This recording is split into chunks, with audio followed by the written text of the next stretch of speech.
Hi everyone, welcome back to my YouTube channel, Learn Mathematics. This is your maths teacher, Rekha Chabra. Students, please don't forget to like, share and subscribe this channel, Learn Mathematics to understand mathematics. And please drop a comment after watching the complete video. So we have completed chapter number 5, Continuity and Differentiability. And today we are going to do a quick recap of this chapter. A real valued function is continuous at a point in its domain if the limit of the function at that point equals the value of the function at that point. This thing we have studied even in class 11th.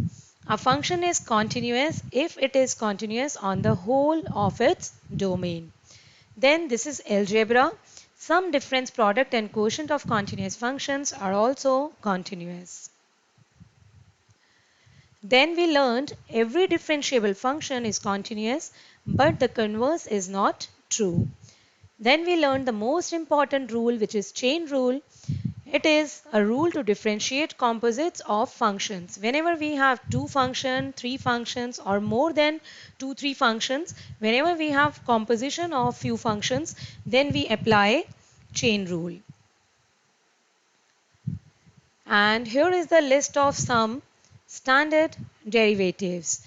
Inverse trigonometric functions, sine inverse x, cos inverse x, tan inverse, cot inverse, sec inverse, cosec inverse. Then we learned the derivative of exponential function, and then after that we learned logarithmic function. And what is the derivative of log x? That is 1 by x. Logarithmic differentiation is a very powerful technique to differentiate functions of the form ux raised to the power vx. Here both fx and ux need to be positive for this technique to make sense. Now let's discuss few questions based on these concepts.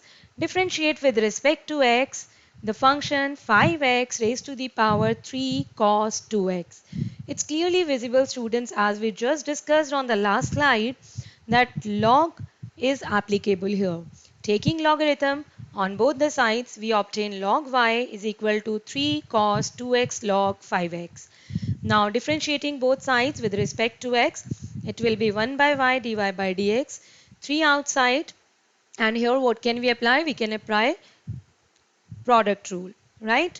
So log 5x as it is, and derivative of cos 2x, which is minus 2 sine 2x. Then cos 2x as it is, and derivative of log 5x, which is log 5x will be 1 by 5x, and then derivative of 5x is 5. This 5 and 5 will be cancelled, and cos 2x upon x. Now what we can do, we can take this 3 inside. So y will remain outside, 3 cos 2x upon 2 minus 6 sine 2x log 5x. And now put the value of y back to get the answer. Then differentiating with respect to x, we have to find the value, we have to simplify this thing. Cot inverse this. So here what can we do, students? First of all, let's consider this thing which is written inside the bracket. Here we can rationalize that we learned in class 9th.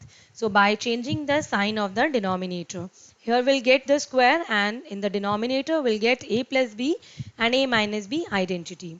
So then after that, after opening the brackets and multiplying, what we will get?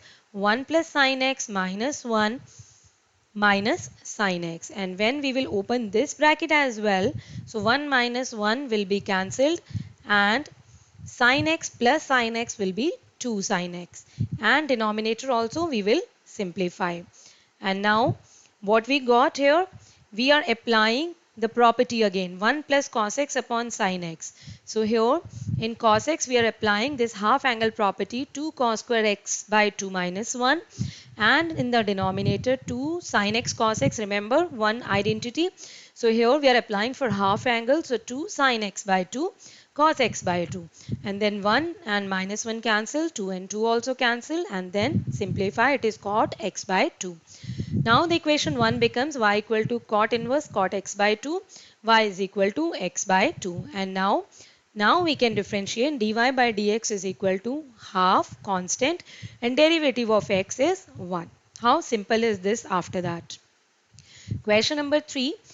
Find dy by dx if y is equal to this. So y is given. Let's calculate dy by dx. dy by dx of this thing. How can we find? Derivative of sine inverse x, which is 1 upon under root 1 minus x square. Then derivative of this thing. Sine inverse x. Let's treat this thing as x. 1 upon under root 1 minus x square. And then derivative of under root 1 minus x square. What will be the derivative? Of root x, 1 upon 2 root x, and then derivative of minus x square will be minus 2x, and after opening and simplifying we are getting 0. Fourth question, if x minus a whole square plus y minus b whole square equal to c square for c greater than 0, prove this thing. This is important question.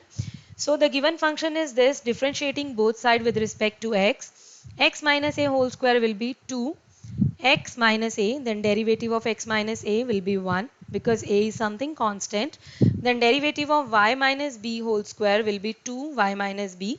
Then derivative of y minus b is dy by dx is equal to 0.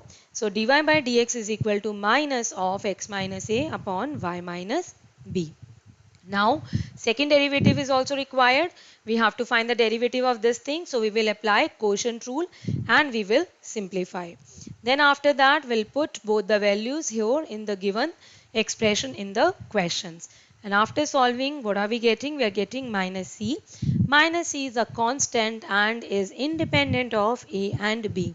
If you have any confusion anywhere, students, you can pause the video and you can check the steps of calculation. But I would suggest you please understand in one time and then you try yourself. Fifth question, using mathematical induction, prove that dy dx of x raised to the power n is nx power n minus 1 for all positive integers n. So do you remember the concept of mathematical induction? Okay, this is three-step method. First we check for 1. So derivative of x is definitely 1, and now if we apply on the right side 1 into x raised to the power 1 minus 1, which is x raised to the power 0, which is 1. So it is true.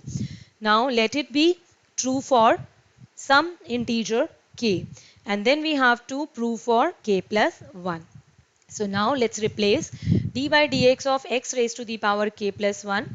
K plus 1 can be splitted and can be written this way. Then apply product rule and find the answer.